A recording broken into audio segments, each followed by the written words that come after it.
Bagamat hamon ngayon ang pagbabudget dahil sa mahal ng bilihin, hindi pwedeng mawala ang hamon sa Noche Buena ng marami.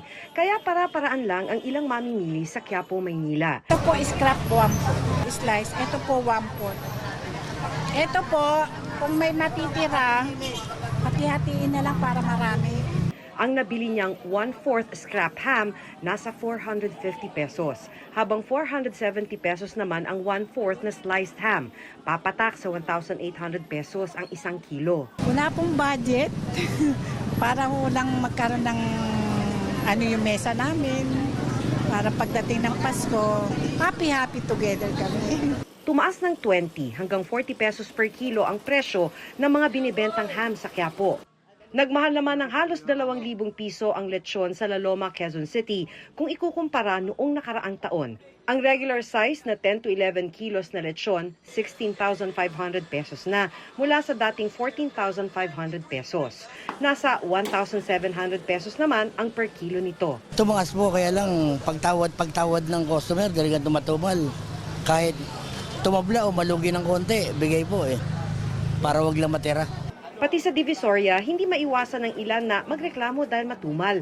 Reklamo ng mga tindera na uunahan na sila ng online shopping. Kaya ang pantapat nila, 5,100! Medyo abot kaya po yung presyo dito sa taas sa may bodega. Ayun po, kaya nagpunta po kami. Mas gusto ko po kasi yung nakikita dun sa personal para mas okay po. Pag sa online kasi mas matagal pa. Dito bibilhin mo na lang, tapos andyan na agad. ayon sa Bangko Sentral, hinihikayat nilang gumamit din ang mga ninong at ninang ng e-wallet dahil mas ligtas at mas madali.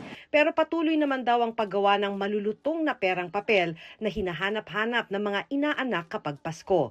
Tinanong namin ang mga kapuso online kung ano ang mas gusto nilang matanggap.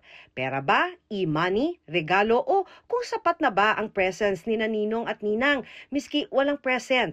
Sagot ng isa, mas gusto niyang personal na iabot ang pera para may mano sa mga inaanak. Sang-ayon din ng isa dahil baka hindi raw magustuhan ng inaanak ang regalong ibibigay nila. Siguro na lang, mas maganda na yung cash kasi para sila na yung mamili kung anong gusto nilang bilhin. Para sa akin lang, mas mabuti yung cash. Kasi yung cash yung mama na lang yung bahala nun kung ano ang bibili niya. Ang iba, Team e-money para kahit malayo, may pamasko. Ayaw naman ng ilan ng e-money dahil tila katamaran na raw ito.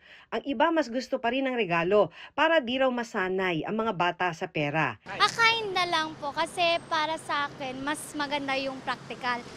Katulad ng damit, magagamit po nila kaysa sa laruan. Hindi naman mapili ang ilan. Ang iba, sumagot ng all of the above. Okay na rin sa kaunting salo-salo. Lalo't ang Pasko raw ay para sa pamilya at para sa Panginoon. Para sa GMA Integrated News, ako si Maki Pulido, ang inyong saksi. Mga kapuso, maging una sa saksi. Mag-subscribe sa GMA Integrated News sa YouTube para sa iba't ibang balita.